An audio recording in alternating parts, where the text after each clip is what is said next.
Photosynthesis in higher plant, आपने इस page के अंदर क्या पढ़ा था कि हमने फोटोसिंथेसिस जरूरी क्यों है, ठीक है। फोटोसिंथेसिस जरूरी क्यों है, पहली बात तो फोटो मतलब लाइट, सिंथेसिस मतलब फॉर्मेशन ऑफ फूड। अब एक चीज़ मैंने बताई थी, जब भी खाना कब बनता है, जब सोलर एनर्जी कन्वर्ट होती है किसके अंदर, लाइट एनर्जी के अंदर। सोलर एनर्जी किस एनर्जी में कन्वर्ट होएगी, लाइट एनर्जी में कन्वर्ट होएगी। एंड लाइट एनर्जी में कन्वर्ट, सोलर लाइट में कन्वर्ट नहीं होगी, सोलर केमिकल में कन्वर्ट हो रही है, क्योंकि सोलर और लाइट तो एक ही बात होगी ना, ठीक है। अब यहाँ पे सोलर एनर्जी लाइट एनर्जी है, तो सन की रेडिएशन आपको पता है, हम ये लिख देते हैं अभी, कार्बन डाइऑक्साइड आई एनवायरनमेंट से, ऑक्सीजन कहाँ से, ऑक्सीजन नहीं, पानी आया किससे, रूट्स ने लिया था, वाटर एब्जॉर्ब किया था सॉइल से। और यहाँ पे मैंने ऊपर ना एच न्यू लिखा, एच न्यू एनर्जी का फॉर्मूला क्या होता है, एच न्यू होता है ना। तो ये यहाँ पे किस एनर्जी की बात हो रही है, लाइट एनर्जी, सोलर एनर्जी की। इसने इसको कन्वर्ट कर दिया ग्लूकोज में, C6H12O6, साथ में इसने ऑक्सीजन भी निकाली। अब ना एक चीज़ याद रखना, जो ये ऑक्सीजन निकली है ना, ये इस पानी से निकली है, इस कार्बन डाइऑक्साइड से नहीं निकली। और ये कार्बन डाइऑक्साइड से ग्लूकोज बना है। जब ग्लूकोज बना, कार्बन डाइऑक्साइड का फॉर्मूला क्या होता है, CO2, ग्लूकोज का फॉर्मूला क्या होता है, C6H12O6। मतलब पानी के जो भी हाइड्रोजन ऐड हुए थे वो इसके अंदर जाके ऐड हो गए, मतलब कार्बन डाइऑक्साइड का क्या हुआ, रिडक्शन हुआ। एडिशन ऑफ हाइड्रोजन क्या होता है, रिडक्शन, रिडक्शन होकर क्या बना, ग्लूकोज। तो reduction of carbon dioxide leads to glucose, ठीक है। और रिडक्शन कब होगा, जो हमारे पास क्या होएगी, एनर्जी होएगी, और उसके पर्टिकुलर फ्रिक्वेंसी होएगी। ऐसे नहीं हल्की फुल्की आ रही है सोलर एनर्जी और हम कह रहे खाना बन जाएगा। अब ना हर प्लांट के लिए चीज़ अलग अलग रहती है, ठीक है। हर प्लांट के लिए अलग अलग क्यों रहती है, जैसे हमारे पास कुछ इंडोर प्लांट्स रहते हैं, वो कम लाइट में भी हो लेते हैं, बट कुछ अलग प्लांट्स है। बट हम जो इन चैप्टर्स में डिस्कस करेंगे, but we will discuss C4 plants के बारे में, ठीक है। हमने यहाँ पे ऑटोट्रॉप्स के बारे में पढ़ा था, याद है आपको। ऑटोट्रॉप्स कौन होता है, जो अपना खाना खुद बनाते हैं, लाइक प्लांट्स। एंड साइनोबैक्टीरिया, कुछ बैक्टीरिया भी ऐसे। हीटरोट्रॉप्स क्या होते हैं, जो कि डिपेंड होते हैं किस पे, प्लांट्स पे। ये पेज में कर चुके हैं। इसके बाद हमने क्या किया था, हमें कैसे पता लगा कि जो प्लांट है वो खाना, लाइट जरूरी है खाना बनाने के लिए। ये लाइन पढ़ो कि लाइट CO2 रिक्वायर है किसके लिए, फोटोसिंथेसिस हो सके। तो हमें कैसे पता लगा, ये पूरी की पूरी लीफ है, ठीक है। ये एक और लीफ है, इस लीफ को मैंने क्या किया, एक पेपर से ढक दिया, वैसे ब्लैक पेपर यूज़ किया था, इतने इसको कवर कर दिया पेपर से, पूरा कवर कर दिया इसको पेपर से, इसको पेपर से कवर नहीं किया था। तो बाद में आपने क्या देखा कि इस लीफ में क्या कोई भी सनलाइट जा पाएगी, नहीं जा पाएगी, नहीं जा पाएगी, तो इसमें खाना बनेगा, नहीं बनेगा। इसमें खाना बनेगा, बनेगा। कैसे पता लगा आपको, स्टार्च से।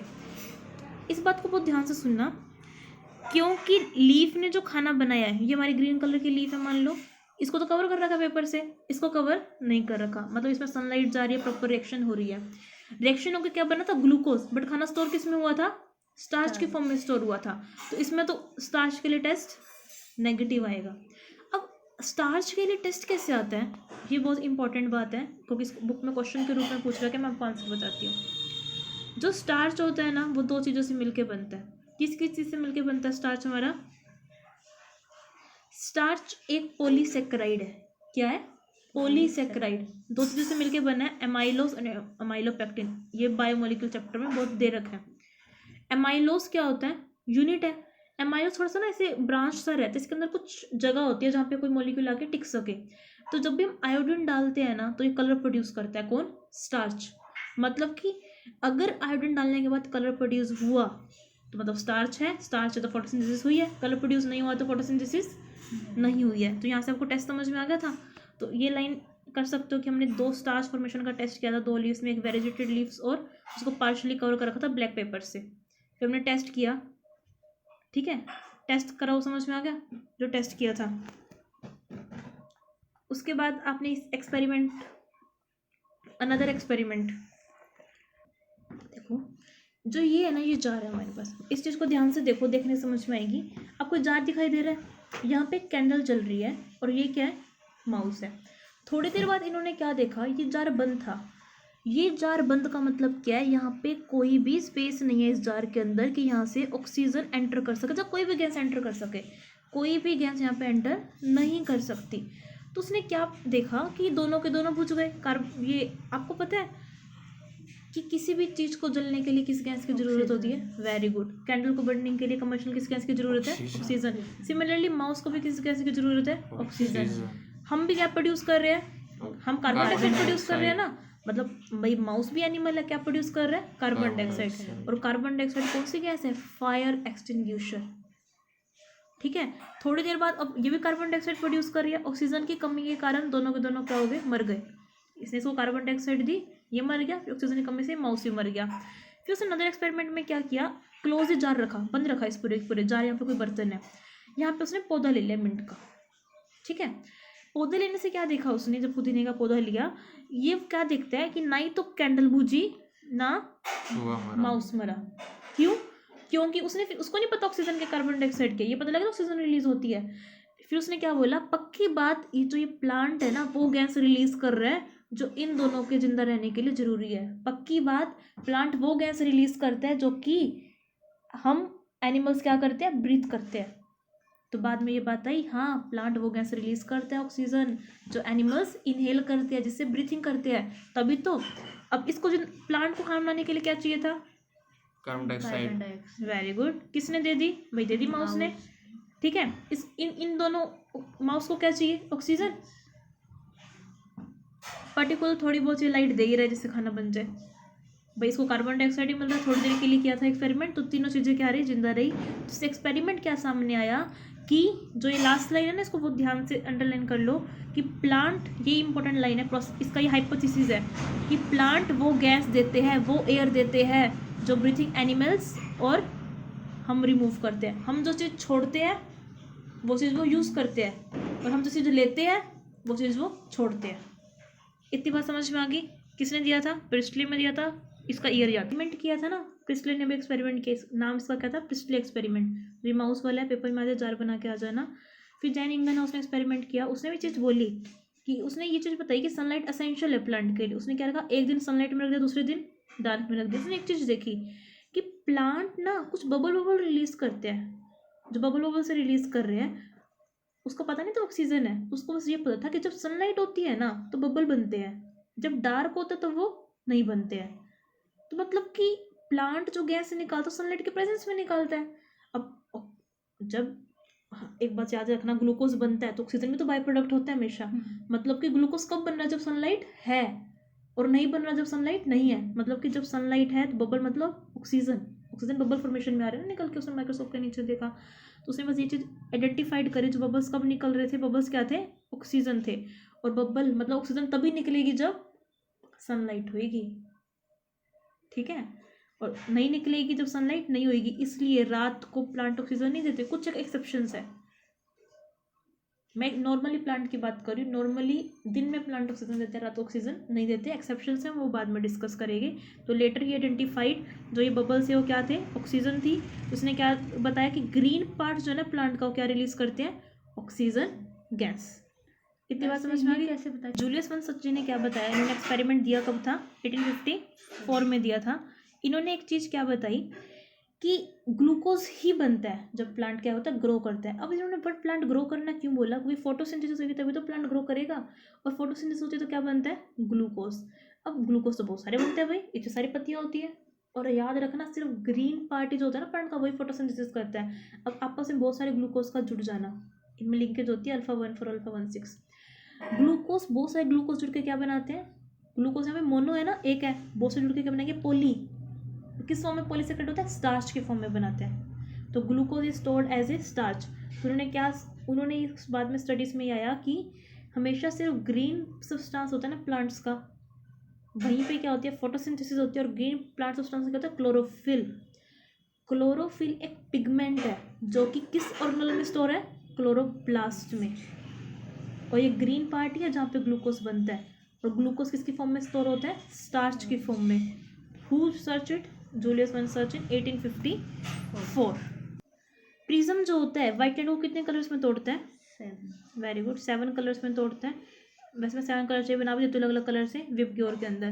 तो उन्होंने क्या देखा? आपको ये चीज़ याद है? आपको ये चीज़ याद है कि विबग्योर में टोटल 7 कलर्स होते हैं?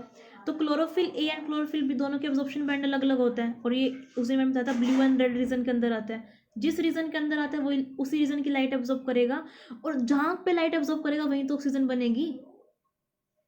इस चीज़ को समझो, जहाँ वो लाइट एब्जॉर्ब करेगा वहीं पे ऑक्सीजन बने।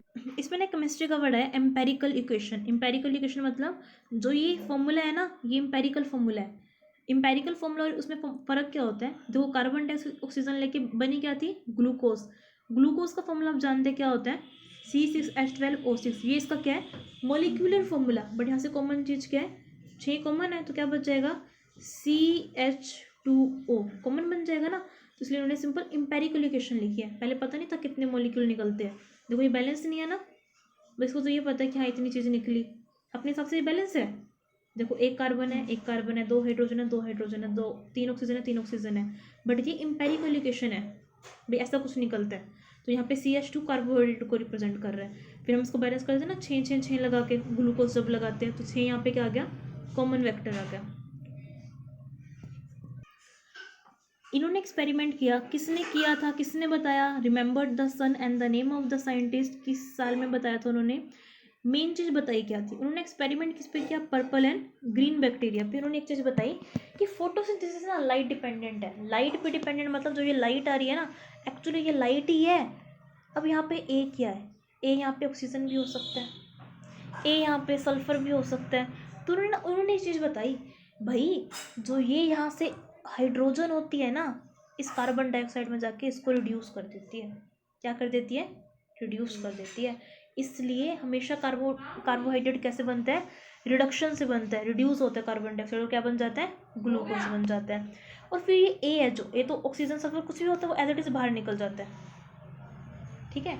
और एक्चुअली बताऊँ क्या रिएक्शन रहती है फोटोसिंथेसिस की, कि 12 मॉलिक्यूल्स कंज्यूम होता है, 6 मॉलिक्यूल पानी के निकल जाते हैं, पेपर फॉर्म में निकलते हैं ना, तो निकलते भी है।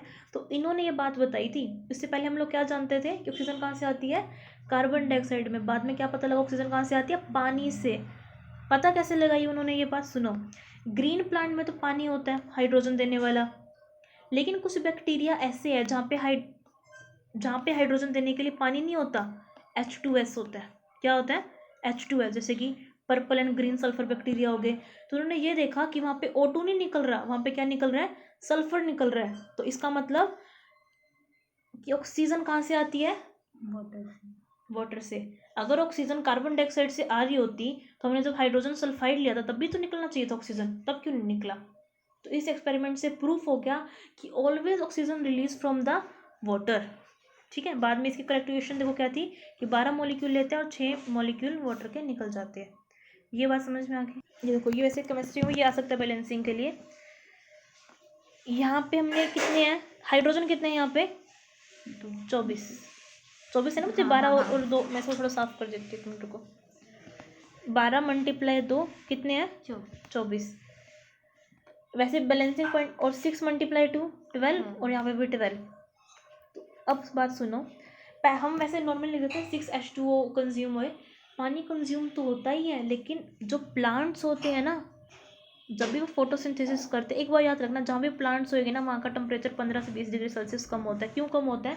क्योंकि प्लांट ट्रांसपिरेशन करते हैं, वाटर को किसकी फॉर्म में? वेपर फॉर्म में उड़ा देते हैं। जितना कंज्यूम करेंगे उड़ाएंगे तो सही ना, बहुत सारा पार्ट, ठीक है। तो इन्होंने 6 मॉलिक्यूल सिर्फ कंज्यूम किए, 6 मॉलिक्यूल कंज्यूम किए इसके, 6 दूनी 12 कंज्यूम किए इन्होंने।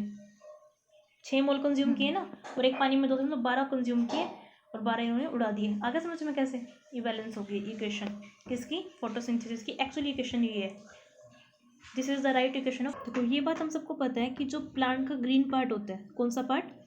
Green part. इस जो ग्रीन पार्ट है ना, उसी के अंदर क्या होती है? सारी रिएक्शन होती है फोटोसिंथेसिस की, ठीक है। तो फोटोसिंथेसिस कहाँ होती है? ग्रीन पार्ट ऑफ प्लांट में। और प्लांट का कलर ग्रीन क्यों होता है? उसमें क्या होता है? क्लोरोफिल होता है। लेकिन कुछ अदर पार्ट्स में ना फोटोसिंथेसिस होती है, जैसे कि एक बार याद रखना, मेसोफिल सेल्स आपने पढ़ा था, सबसे छोटे सेल्स है मेसोफिल सेल्स जो होते हैं, किसमें होता है? लीव्स में होते हैं। और मेसोफिल सेल के अंदर क्या होता है? क्लोरोप्लास्ट होते हैं। क्लोरोप्लास्ट क्या यहाँ पे? ऑर्गेनेल है। इन क्लोरोप्लास्ट के अंदर क्या होता है? क्लोरोफिल पिगमेंट होता है। एक चीज़ और कि फोटोसिंथेसिस होने के लिए पर्टिकुलर इंटेंसिटी की लाइट चाहिए। इसमें एक वर्ड है optimum quantity of incident light, मतलब एक पर्टिकुलर इंटेंसिटी की लाइट चाहिए, तभी क्या होगी? फोटोसिंथेसिस होएगी। ये बात हमने उस वाले चैप्टर में करी थी कि क्लोरोप्लास्ट के अंदर क्या होते हैं, बहुत सारे ग्रेना होते हैं। याद है ये वाली चीज़, इस डायग्राम के अंदर आपको समझ में आ जाएगा ध्यान अच्छे से कि एक ये पूरा का पूरा ये ऐसे, ये पूरा एक ऐसे मैंने बोला था कॉइन है, जुड़ के क्या बना रहे हैं, ग्रेनम बना रहे हैं, और दूसरे से जुड़ा हुआ है किसके थ्रू, स्ट्रोमल लैमेले। और जो ये खाली स्पेस इसको क्या बोलते हैं, स्ट्रोमा। क्या बोलते हैं इसको, स्ट्रोमा। द वैकेंट जो खाली स्पेस है जिसको हम ये भी बोल सकते हैं मैट्रिक्स है, इसमें और भी सब्सटेंस है। राइबोसोम्स क्या होता है इसके अंदर, 70S। स्टार्च ग्रेनुल मतलब कुछ स्टार्च स्टोर भी रहता है, कुछ लिपिड भी रहता है इसके अंदर। अब क्लोरोप्लास्ट कैसा है, डबल मेम्ब्रेन है, एक आउटर होती है और एक इनर होती है। और क्लोरोप्लास्ट किसके अंदर होता है, मेसोफिल सेल के अंदर क्या प्रेजेंट होता है, क्लोरोप्लास्ट। तो इनर मेम्ब्रेन है, एक आउटर मेम्ब्रेन है, स्टोरल लैमेले है, तो ये सब इसके अंदर रहेगा। ठीक है, अब इसके अंदर दो वर्ड दोबारा वही आएगी जो आज मुझे बताना था। क्लोरोप्लास्ट एक मेम्ब्रेन स्ट्रक्चर है। भाई कितनी मेम्ब्रेन है क्लोरोप्लास्ट के अंदर, टोटल 2 मेम्ब्रेन है। एक वर्ड आपने भी पढ़ा ना, क्लोरोप्लास्ट का स्ट्रक्चर है, मेम्ब्रेनस सिस्टम है। इसके अंदर एक आउटर मेम्ब्रेन, एक इनर मेम्ब्रेन। ग्रेना आ गया, थाइलाकोइड से मिलकर बना है। 2 ग्रेना को अटैच करने वाला स्ट्रोमा लैमेले, स्टोमा प्रेजेंट होता है। मैट्रिक्स स्ट्रोमा जो लिक्विड सब्सटेंस है। अब जो मेम्ब्रेन सिस्टम होता है वो किसको ट्रैप करता है, सनलाइट को। और सनलाइट को ट्रैप करके क्या बनाता है, वो ग्लूकोज बनाता है। अब सनलाइट को ट्रैप करता कैसे है, प्रॉपर मैकेनिज्म आएगा इसका। अब वो ग्लूकोज बना रहा है, ग्लूकोज खाना है, ठीक है, और वो किस किस चीज़ से खाने खाएगा, क्या बनेगा, ATP and NADPH, adenosine triphosphate. NADPH क्या होता है, nucleotide adenosine diphosphate hydrogenase, nicotinamide लिख दूंगी मैं फुल फॉर्म। तो निकोटिनामाइड,